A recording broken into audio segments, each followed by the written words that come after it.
Thank you so much, Mr. Chair, Ranking Member. Mr. Myron, I appreciate your conversation with me yesterday, your commitment to Fed independence, and just taking so much time talking through questions with me. I look forward to supporting your nomination. To all of you, we appreciate you being here. Mr. Burke, I want to start with you. The role you've been nominated for, it focuses on counter-terrorist and illicit financing. And look, this is something that we saw the last administration literally allow go to the wayside. When you look at what happened with Iran, us not using every tool in our toolbox to squeeze them dry financially, what happened was billions of dollars obviously moving into the oil regime. We now have an administration that is taking this seriously, understanding that Iran is the largest state sponsor of terrorists, and every single dollar that they have, they use to advance that goal.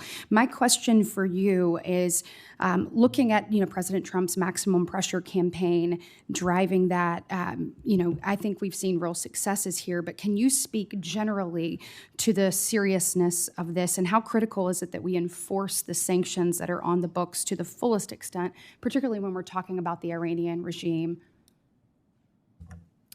Thank you, Senator. I very much appreciate the question, and I share your concern about the need for sanctions to be effective.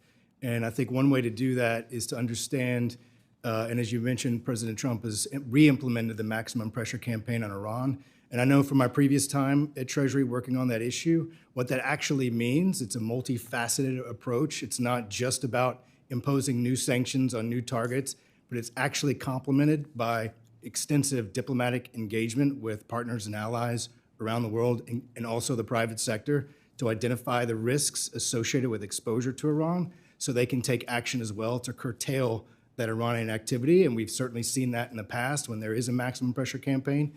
And that has an effect on Iran's ability to raise funds and move those funds through the system. We also saw just this week, Secretary Bessent announce new sanctions on Iran and had a video message that explained this process.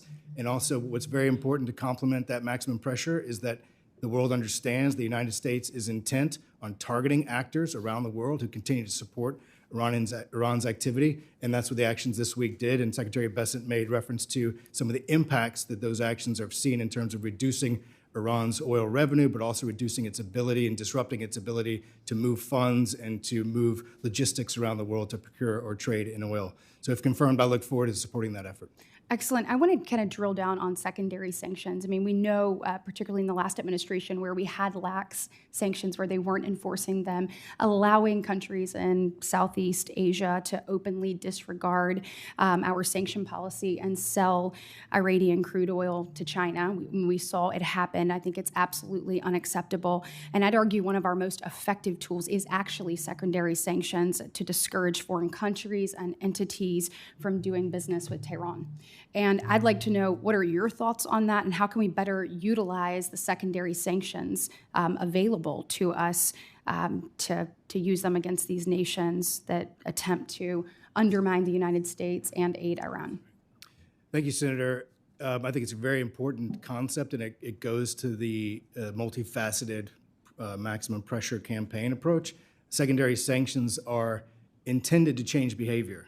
And I think when you add that extensive diplomatic engagement, which has been used very successfully in the past, with the credible threat of U.S. action to those actors who continue to support that illicit behavior, secondary sanctions will be very effective at changing that behavior.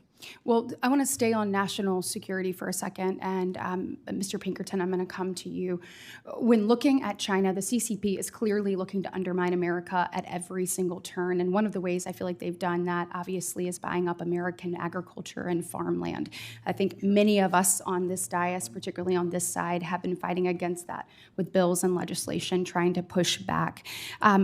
I know that this committee continues to be engaged, particularly in the CFIUS realm, and the ability to properly review the foreign land purchases near sensitive military sites. I can assure you that China is not allowing America to buy up land around sensitive military sites there in China, right? So my question to you is, will you commit to working with us to ensure that we actually are able to move the needle in this regard, if confirmed, to this role?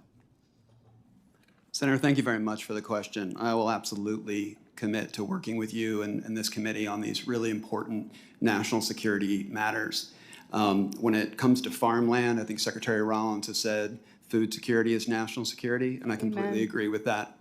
And also working very closely with the Department of Defense to ensure that those bases remain secure, and working on some of the legislation that's been presented from this committee. So from a technical assistance perspective, and also meeting with you and your staff, I'd be honored to work with you on that. Look, we need to get this done. Time is of the essence. So thank you all. Senator Cortez.